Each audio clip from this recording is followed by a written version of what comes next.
Baina, zer da pintxo bat? Landutako janari mota bat da. Batzuk, gozoak eta beste batzuk ez hainbeste. Mota guztietakoak daude eta taberna zein jatetxetan jaten dira.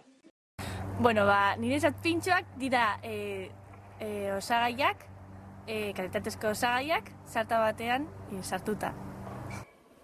Pintxoa euskal tabernetan aurkitzea daiteken janaria da.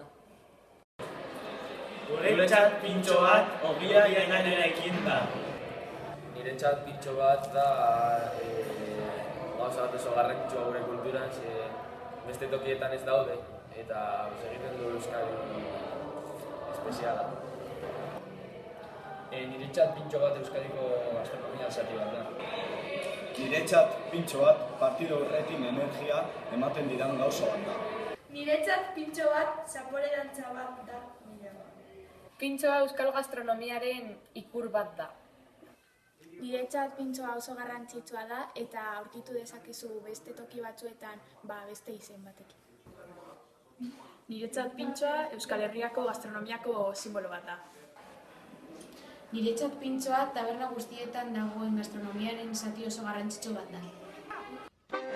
Non hasten da guztia?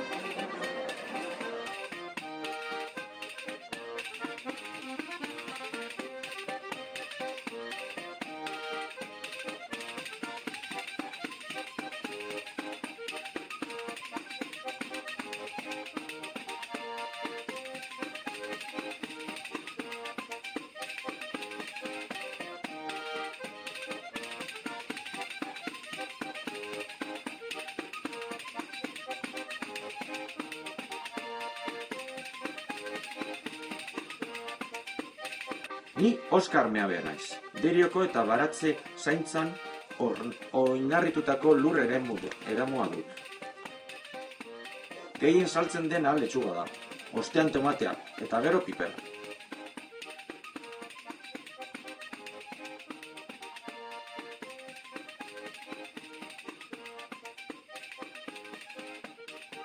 Hau Gernikako piper berdea da, eta landare hau 15 egunetan gutxi gora bera landatzeko prest egongo da.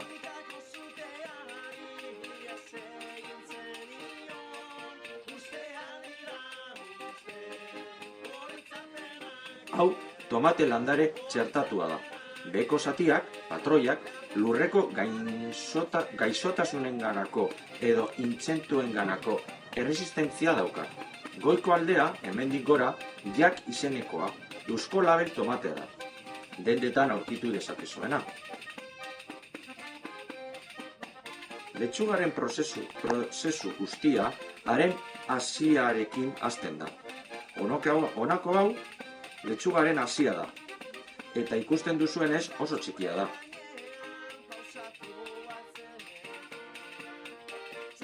Lur zati hauetan jarri eta lehenengo 3 egunetan hasi egiten da, eta 5 egun beranduago tamaina aldatzen da.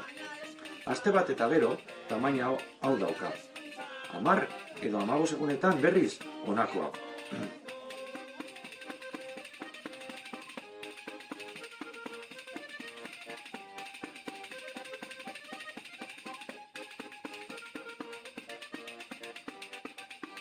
Prozesu hau azkarragoa izaten da udan neguan baino, eguzki argia dagoelako.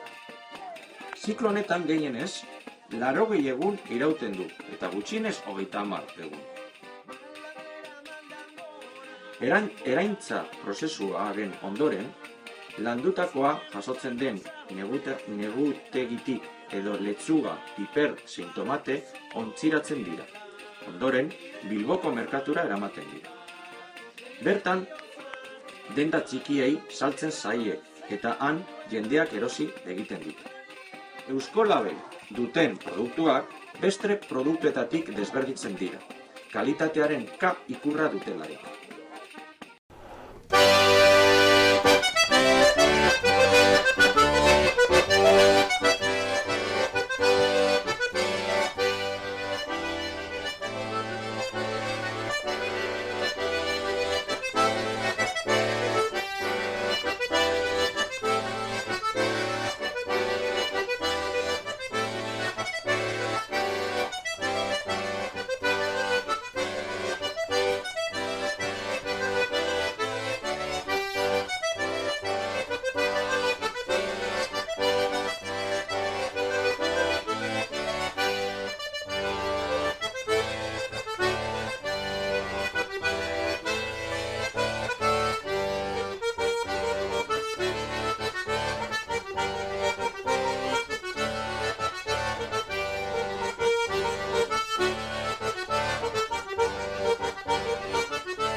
arraina eta itxaskia bakarrik dauka.